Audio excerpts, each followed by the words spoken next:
નમસ્કાર, હું છું પ્રિયા અને તમે જોઈ રહ્યા છો જનતા કી જાણકારી ન્યૂઝ।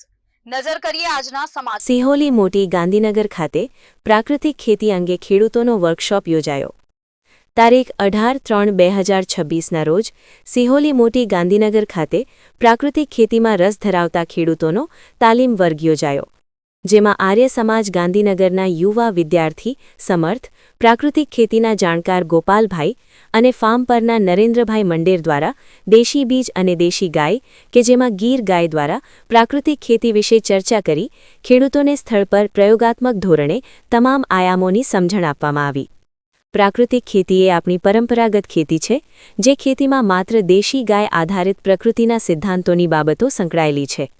આવનારા દિવસોમાં આ પ્રાકૃતિક ખેતી દ્વારા ઉત્પાદિત વ્યંજનોથી સમગ્ર સમાજ તંદુરસ્ત બનશે। આગામી સમયમાં ગાંધીનગરના કોઈ પણ ખેડૂત આ ટ્રેનિંગનો લાભ લઈ શકશે। મહર્ષિ મનુએ છે ને સંસ્કૃતમાં લખ્યું હતું, એતદ દેશ પ્રસૂતસ્ય સકાસાદગ્ર જન્મના। પૃથ્વી આ દેશ હિમાલયની ડિંડીમ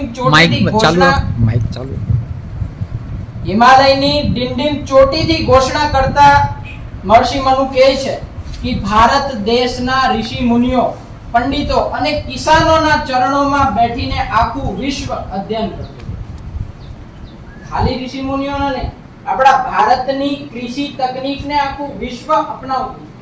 પણ અમુક સમયના અંતરાલમાં આ દેશમાં એક તો નિયમ છે કે જે ઊંચા શિખર પર જાય એને નીચે આવી જાય। તો સમયના અંતરાલમાં આપણું પણ પતન થયું, પણ આપણે પતનથી પણ ઉભરી ગયા, હે ને, એનાથી આગળ આવ્યા।